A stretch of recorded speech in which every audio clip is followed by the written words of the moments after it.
Bonjour à toutes et à tous, c'est Jean-Ry. Je vous retrouve pour une petite vidéo rapide au sujet d'un événement qui s'est passé hier dans le monde des crypto-monnaies. Et je vous le dis tout de suite et sans détour, ça n'est pas très heureux, c'est ce qu'on appelle un flash crash, c'est-à-dire un petit crash mais très rapide. Et malheureusement, ce crash-là, vous le verrez, a eu beaucoup de conséquences sur ma fortune globale et certainement sur la vôtre aussi si vous possédez des crypto-monnaies. Et pourtant, vous le voyez, je n'ai pas perdu mon sourire car je suis toujours très confiant pour l'avenir, plus ou moins proche, bien sûr. Ça dépend toujours à quel niveau d'échéance on se place. Mais si on regarde vers le long terme, il n'y a pas de quoi s'inquiéter. Alors, j'enlève ma caméra tout de suite pour que vous puissiez voir l'ampleur des dégâts. Boum! Et oui, 4900 francs. Je vous rappelle que je suis parti le 7 juillet avec 4000 francs. Donc, nous sommes toujours dans les bénéfices. Mais regardez, en 24 heures, j'ai perdu 838 francs. Donc, j'étais en train de m'approcher gentiment des 6000 francs suisses. Et j'ai même dépassé les 6000 francs suisses. Si on regarde le graphe à un mois, regardez, je suis allé jusqu'à 6400 francs. Malheureusement, je ne vous l'ai pas encore dit dans une vidéo, mais vous le savez peut-être, si vous suivez mon serveur Discord, le crypto bureau de Jean-Ry, j'ai été malade durant 2 semaines, donc je n'ai pas fait de vidéo lorsque j'ai dépassé les 6000 francs suisses, mais ça n'était de toute manière pas très significatif, puisque regardez, c'était juste un petit feu de paille avant de retomber aux alentours des 5500 par ici. Et puis on est reparti sur une pente, je dirais presque trop rapide vers le haut. Regardez sur la dernière semaine, ça montait très très vite et j'ai à nouveau frisé la barre des 6000 francs suisses avant l'événement d'hier. Alors regardez, ça a commencé par descendre, je dirais de manière assez normale, et puis tout à coup, boum, un escalier, et surtout celui-ci, paf, un gros crash. Et là, on est encore en train de réagir à ce petit flash crash avec une chute. Si je regarde le graphique du jour, vous voyez qu'on voit encore très bien cette tendance à vouloir descendre qui n'est pas très heureuse pour nos affaires. Mais je vous rassure, sur le long terme, comme je l'ai dit en introduction, il n'y a pas de quoi s'inquiéter plus que ça. On a déjà vu des événements comme ça par le passé et ça va bien sûr encore se reproduire. D'ailleurs, il faut être totalement honnête, ce genre de crash qu'on a vu là, on les voit des fois dans l'autre sens. Des pics comme celui que je vous expliquais sur le graphique à un mois, ce pic-là, si vous le mettez à l'envers, ça ressemble pas mal à ce qu'on voit ici. Et là, souvenez-vous, la montée que nous avons vécue ici, regardez, elle est assez équivalente à la descente d'aujourd'hui et d'hier. Alors, comment expliquer ce flash crash ?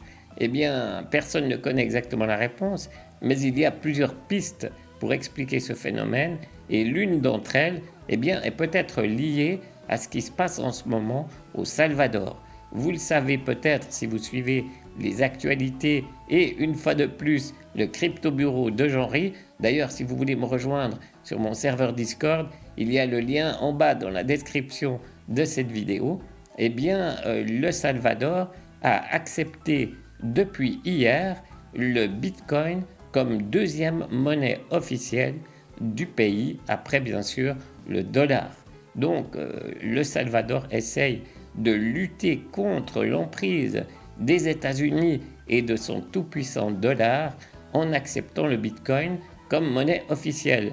Vous le savez, le dirigeant du Salvador est quelqu'un de jeune, dynamique et même assez, on dira, directif dans sa manière de gérer le pays.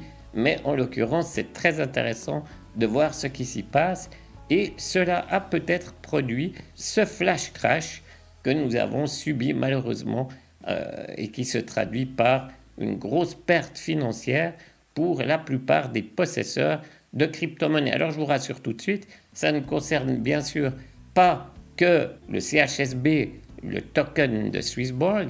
Si je regarde le marketplace, regardez, on voit le Bitcoin, l'Ethereum, bien sûr Swissborg, mais regardez, et c'est une très bonne nouvelle, le Swissborg a réagi beaucoup mieux que la plupart des autres monnaies. Et juste pour la petite histoire, le site internet et l'application de Swissborg n'a à aucun moment crashé. Donc tout était accessible comme toujours, contrairement à d'autres grandes plateformes comme Binance ou Coinbase qui, elles, ont été complètement saturées et ont fini par crasher. Donc c'est plutôt bon signe pour Swissborg et la communauté Swissborg. Mais regardez un peu les pourcents, hein. On est au deuxième jour puisque ça s'est passé hier si on veut bien.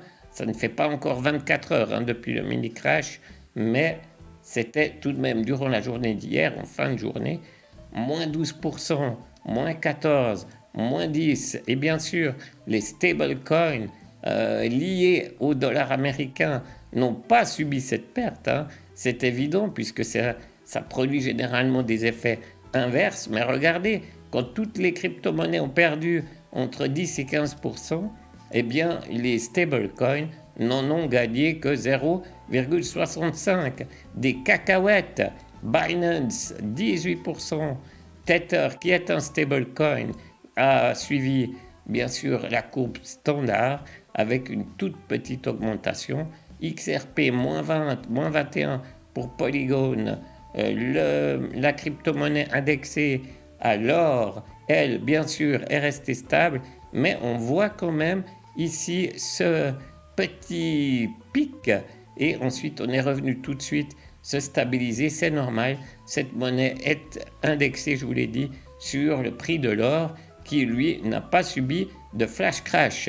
Donc c'est assez étonnant d'ailleurs de voir ce petit précipice ici qui indiquerait quand même que certaines personnes ont paniqué juste parce que c'est un token, on parle de crypto-monnaie, et comme l'ensemble des crypto-monnaies s'est cassé la figure, eh bien les gens disent ça va se crasher, ça va tomber jusqu'à zéro, je vends. Et ensuite ils ont activé leur cerveau et ils se sont dit mais non, on est indexé sur le prix de l'or, ça ne va pas chuter. Ou alors ce sont d'autres personnes qui ont profité de la naïveté, pour ne pas dire de la débilité de certaines personnes pour acheter à un très bon prix tout en bas du précipice pour ensuite remonter au niveau quasiment identique à ce qu'il était avant le flash crash. Engine, moins 23, KNC, moins 27, moins 20 pour Compound, AAVE, moins 18, Rennes également. Vous voyez que tout le monde, sauf bien sûr les stablecoins, ont subi les pertes dans des proportions tout à fait équivalentes. Donc ça fait mal aux yeux, ça fait mal au porte-monnaie, mais je vous le rassure, une fois de plus, ça n'est qu'un effet à court terme et normalement, si on est patient, on devrait revoir les beaux jours arriver et peut-être même plus vite que prévu. Alors, faut-il acheter maintenant? Eh bien, une fois de plus, je ne peux pas vous donner trop de conseils puisque je n'ai pas ma boule de cristal sur moi en ce moment, mais bien sûr, c'est toujours mieux d'acheter lorsqu'on est au fond du trou. Alors, est-ce qu'on y est ou est-ce que ça va encore chuter pour je dirais une valeur équivalente ou peut-être même plus? Je n'en sais absolument rien. En ce qui me concerne, eh bien, j'ai déjà investi les 4000 francs que je destinais à ce projet, donc je ne peux pas mettre plus, mais certainement que si j'avais encore des réserves et que j'étais d'accord de les perdre également, eh bien probablement que j'investirais encore aujourd'hui pour profiter de la future remontée. On va retourner sur le graphe à une semaine. Regardez, il y a de quoi faire un beau profit si vous achetez ici et qu'un jour ça revient au même niveau qu'auparavant. Bien sûr, je vous l'ai dit et je le répète encore une fois, ça peut continuer de chuter et je ne sais pas du tout jusqu'où, mais d'après mes lectures et mon analyse personnelle, eh bien je pense que ça ne va pas aller forcément très bas, peut-être encore un peu, et que nous aurons certainement dans une semaine ou deux regagné un niveau correspondant à ce que nous avions hier.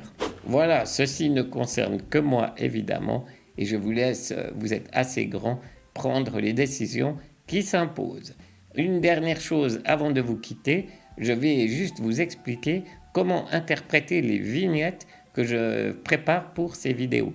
Alors, premièrement, vous le savez, je prends la valeur totale de ma fortune au moment où j'enregistre la vidéo. Pour celle-ci, ce sera 4898 ou 4898 pour mes amis français. Ensuite, sur la vignette, eh bien, vous voyez plusieurs zones. Sur la gauche, vous voyez la somme que j'ai investie au début de l'aventure, les 4000 francs suisses, et ensuite la somme correspondant au total de ma fortune actuelle. La flèche indique si j'ai gagné ou si j'ai perdu depuis le début de l'aventure, je vous le rappelle, le 7 juillet 2021 avec 4000 francs suisses. Sur la droite de la vignette, eh bien, on voit la différence en francs suisses entre ma somme de départ et la somme actuelle, c'est-à-dire qu'on va constater un bénéfice ou une perte. Si c'est un bénéfice, le petit rectangle sera vert et si c'est une perte, il sera évidemment rouge. La flèche, quant à elle, indique si j'ai gagné ou si j'ai perdu depuis la dernière vidéo. Attention, je dis bien depuis la dernière vidéo.